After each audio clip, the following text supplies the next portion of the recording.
এই দেখো আমি আজকে করেছি তেল ছাড়া গুড় আম। কেমন হয়েছে দেখো।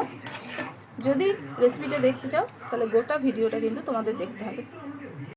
এই দেখো এবার তো আমের সময় চলে এসছে, এবার আমি করব গুড় আম।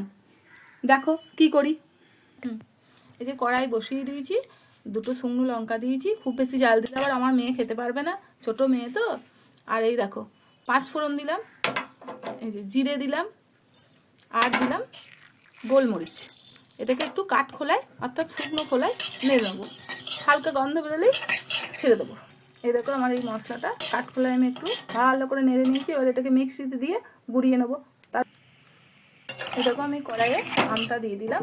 আটিগুলো কিন্তু আমি ফেলিনি, কারণ এই আটিগুলোই আমার মেয়ে, আমার বর এরা সব খেতে ভালোবাসে, চুষে চুষে খায় আটিগুলো, সেই জন্য আটিগুলো ফেলিনি। আর আমি কড়াইয়ে তেলও দিইনি, শুধুই এটা দিয়ে দিয়েছি। এটা একটু ভাপে ভাপে হোক, তারপর আমি দেখো কি করি। দেখো আমার আমটা এবার নরম হয়ে এসছে, এবার গুড় দিয়ে দেবো। এই দেখো গুড়টা তো দিলাম। এই দেখো গুড়টা গলে গিয়েছে। এবার এইটাই অল্প আঁচে আমি বসিয়ে রাখবো, অন্তত আধ ঘন্টা তো লাগবেই। এই দেখো আমার মোটামুটি গুড় আম রেডি।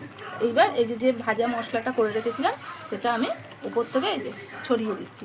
একটু গোটা গোটা আছে, এই যে ছড়িয়ে দিলাম। আর একটু এই যে লেবু রসটা চিপে টেস্টটা আরও বেড়ে যাবে।